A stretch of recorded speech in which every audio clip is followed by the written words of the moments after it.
جو لوگ ان بصائر، اس ہدایت، اس رحمت، یہ قرآن جو ہدایت اور رحمت ہے،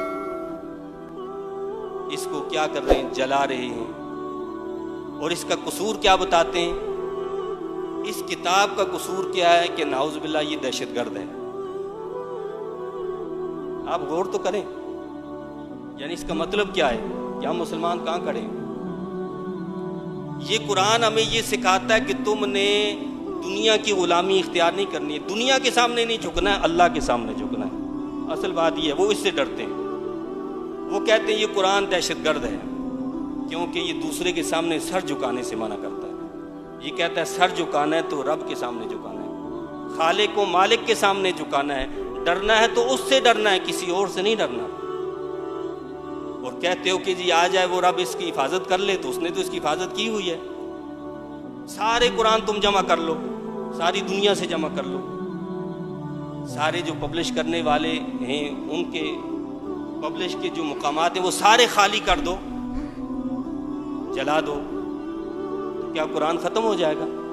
قرآن تو ہمارے سینوں میں ہے، قرآن تو ہمارے دلوں میں ہے۔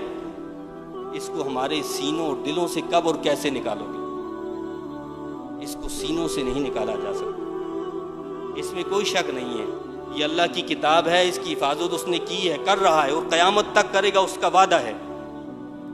چھوٹے چھوٹے بچے ہیں نا، وہ بھی حافظ قرآن ہوتے ہیں، زیر زبر کی غلطی آپ کریں گے آپ کو پکڑ لیں گے۔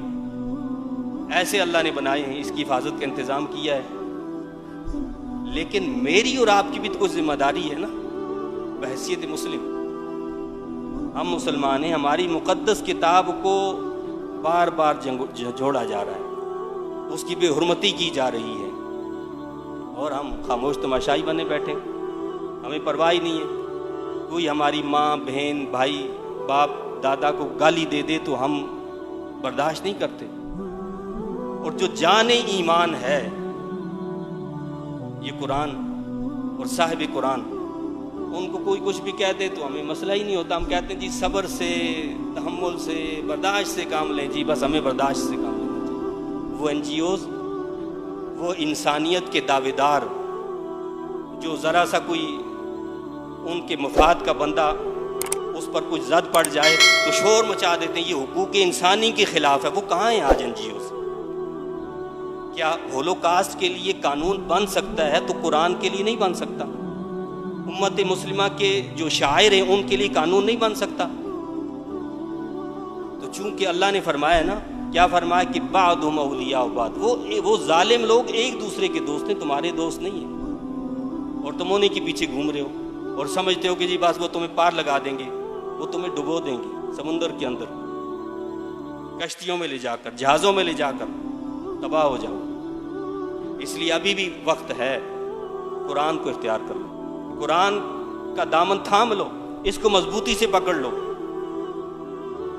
خوشائند بات ہے کہ حکومت کی سطح پر اس پر احتجاج کیا جا رہا ہے، آج یوم تقدیس قرآن منایا جا رہا ہے اور وزیر اعظم صاحب نے اعلان کیا ہے، لیکن ذرا آپ اپنے دل سے پوچھئے، کیا حاکم وقت کا اتنا ہی کام ہے کہ بس وہ احتجاج کر لے کہ جی بس ہم نے یہ احتجاج کیا ہے؟ یہ صرف پاکستان کی بات نہیں ہے، ساری دنیا کے تقریباً 57 ممالک ہیں، ان کو شرم کے مارے ڈوب جانا چاہیے، خاموش تماشائی بیٹھے، صرف احتجاج۔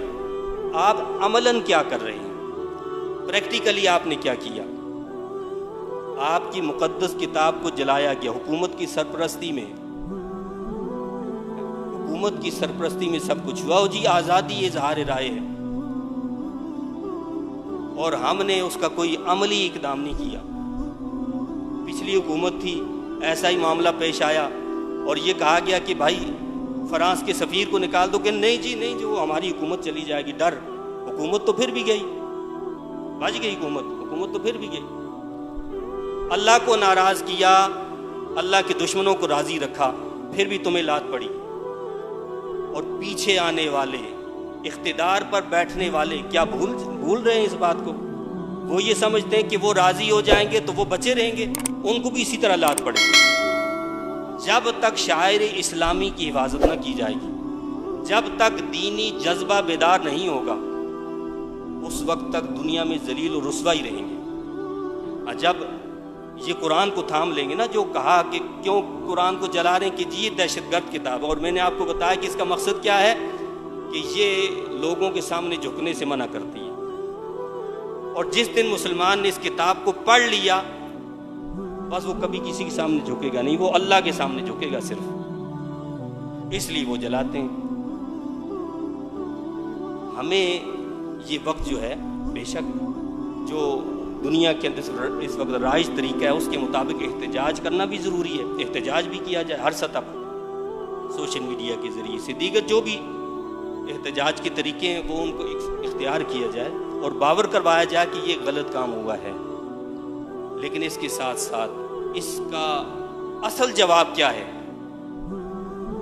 اس کا اصل جواب تو یہ ہے کہ ہر مسلمان یہ عزم کر لے، یہ تہیہ کر لے کہ میں نے قرآن کو سمجھنا ہے،